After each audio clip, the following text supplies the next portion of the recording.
17 banned inventions from the 1950s to 70s you never knew about. From atomic toys to electrified umbrellas, not every invention from the 1950s to the 70s was a hit, or even safe. Some were banned outright, others vanished quietly.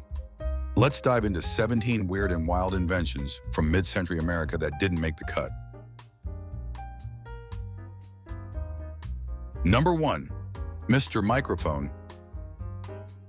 At first glance, Mr. Microphone seemed harmless. Just a fun little gadget that lets you broadcast your voice over a nearby FM radio. It was a hit in the late 70s, made famous by its cheeky TV ad, where a guy leans out of a car and says, "Hey, good looking. We'll be back to pick you up later." But not everyone was amused. Teens quickly figured out how to hijack car radios or interrupt drive-in movie soundtracks, leading to mischief and complaints. By the early 80s, some cities restricted its use or banned it entirely in public spaces. Turns out, giving the public a personal broadcast system was just asking for trouble.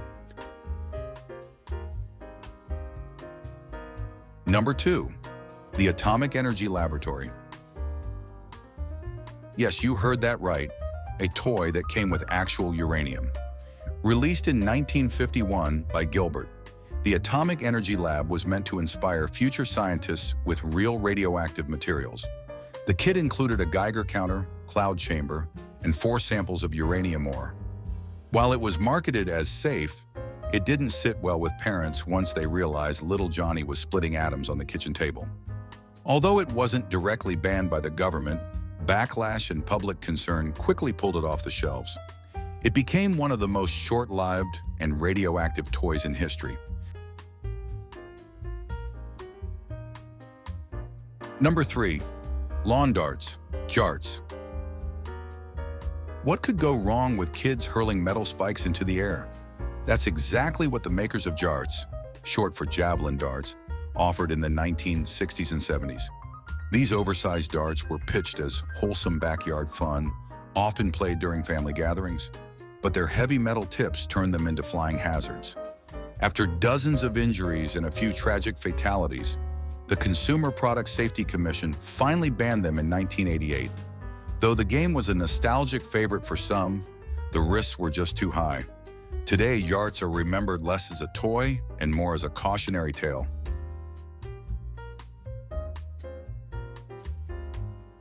Number 4.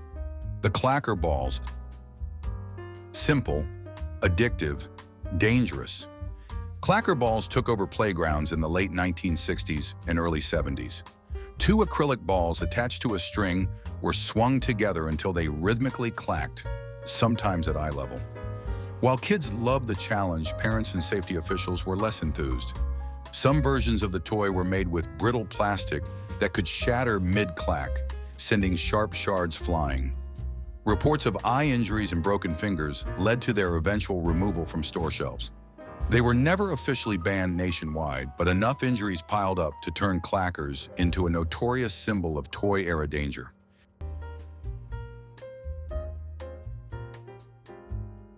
Number 5. Radioactive toothpaste. Before people knew the dangers of radiation, it was marketed as a miracle cure. Enter Doramad, a German-made toothpaste that boasted small amounts of radioactive thorium. In the post-war period, Americans curious about European health science got hold of these imported tubes. Promised benefits included whitening teeth and energizing gums. But by the 1950s, the atomic age had taught us better. Once studies linked prolonged radiation exposure to cancer and other health issues, radioactive products, including toothpaste, vanished quickly from circulation. It's hard to imagine now, but glowing teeth were once considered the height of hygiene. Number 6. The baby cage. Long before baby monitors and air purifiers, some city-dwelling parents had a different idea: hanging their babies out the window. Literally.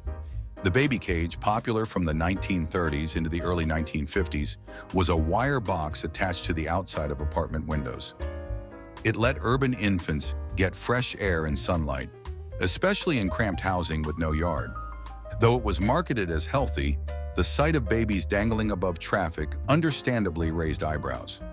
Eventually, safety concerns and changing parenting norms led cities to ban them outright. Today, the idea seems unthinkable, but once, it was just another modern parenting solution.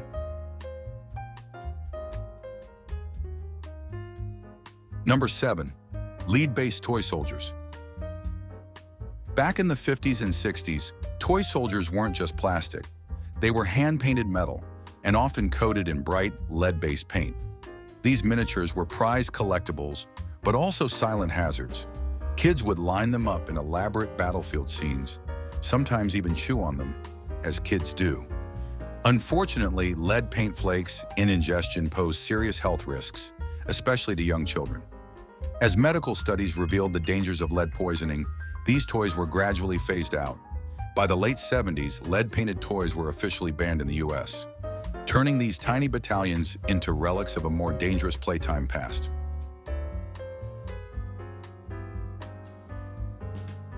Number 8. The cane taser. Long before modern stun guns, there was the cane taser, a self-defense device disguised as a gentleman's walking stick. Sold in the 1960s and early 70s, it looked like an ordinary cane but packed a shocking surprise: an electric charge at the tip, activated by a hidden button. Originally pitched to seniors and vulnerable individuals for protection, it soon found its way into the hands of pranksters and petty criminals. The unpredictable voltage and concealed design made it a liability. Law enforcement quickly moved to restrict or outright ban such disguised weapons, and today, cane tasers are rare, if not completely outlawed.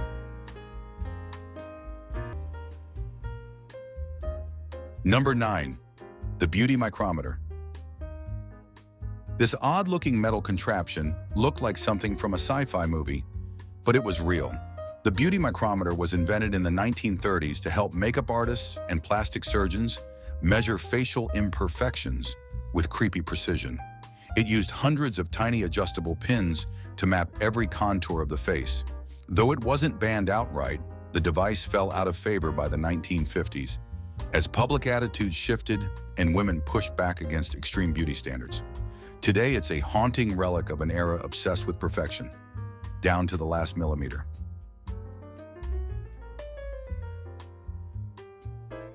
Number 10. The anti-bandit bag. In the swinging 60s, a British inventor came up with a clever and chaotic way to stop thieves: the anti-bandit bag.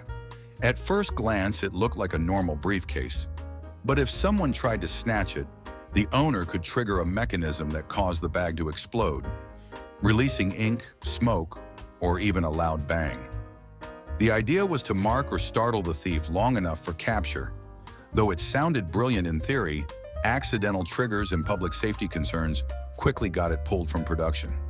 Some countries even banned it entirely. Turns out, booby-trapped luggage isn't ideal in public places.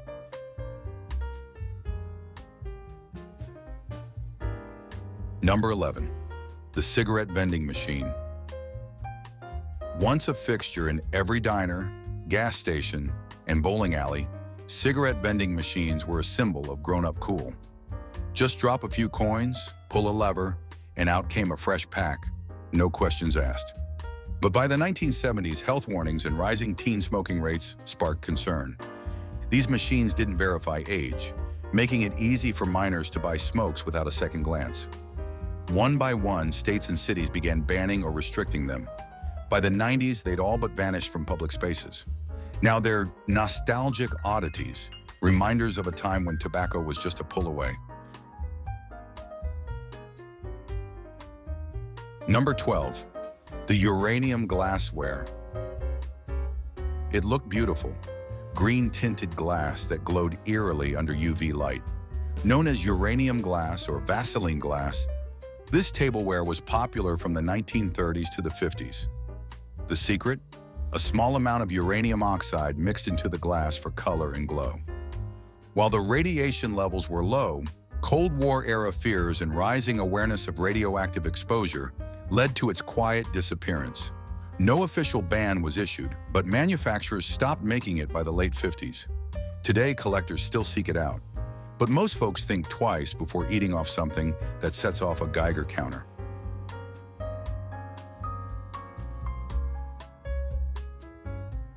Number 13, the Shower Shock Caffeine Soap. Why wait for coffee when you can rub caffeine directly into your skin?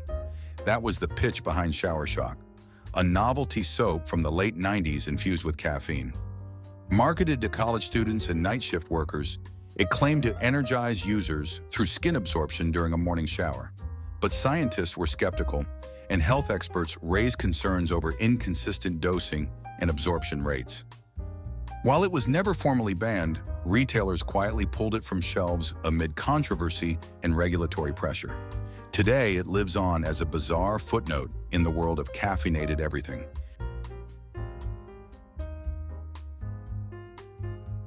Number 14, the DDT fogger. In the post-war boom of the 1950s, nothing ruined a backyard BBQ like mosquitoes. Enter the DDT fogger. These handheld or truck-mounted devices sprayed a thick cloud of pesticide across lawns, streets, and even playgrounds. Kids would chase the fog like it was part of the fun. DDT was hailed as a miracle chemical until research in the 60s linked it to cancer, wildlife die-offs, and environmental damage. Public pressure and growing scientific consensus led to a U.S. ban in 1972. The foggers disappeared, but the memory of running through that white mist lingers, like the scent of danger in the air.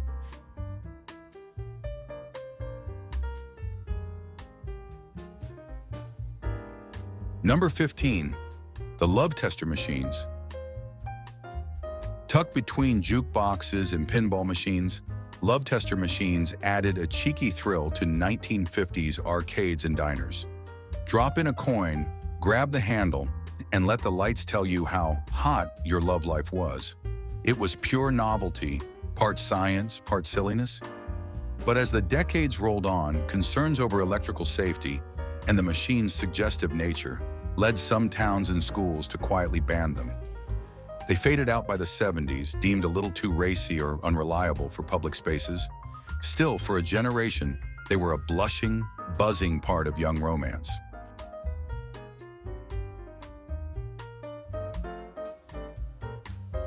Number 16, the Quack X-ray shoe fitter.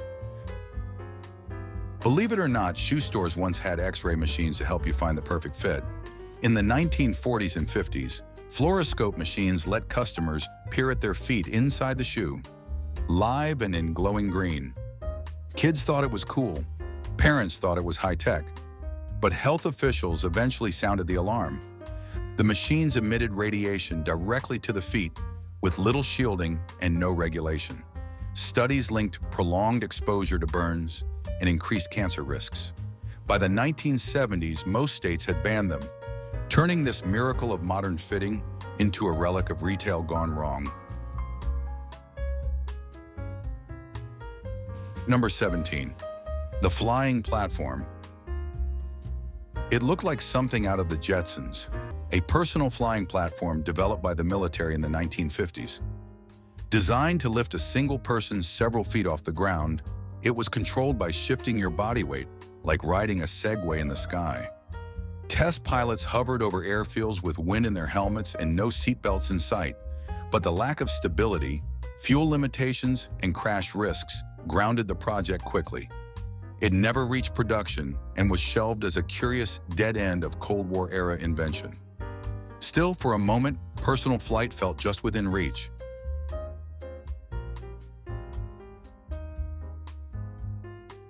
Some inventions were too wild, too weird, or just too ahead of their time. Others were simply unsafe and met the ban hammer for good reason. But each one tells a story, a glimpse into the hopes, fears, and creativity of a different era. Whether it was a radioactive toy or a love-testing machine, these relics remind us that progress isn't always a straight line. Sometimes it zigzags through trial, error, and a little bit of mischief. Thanks for taking this ride through the forgotten corners of mid-century innovation. Don't forget to like, subscribe, and share with someone who remembers.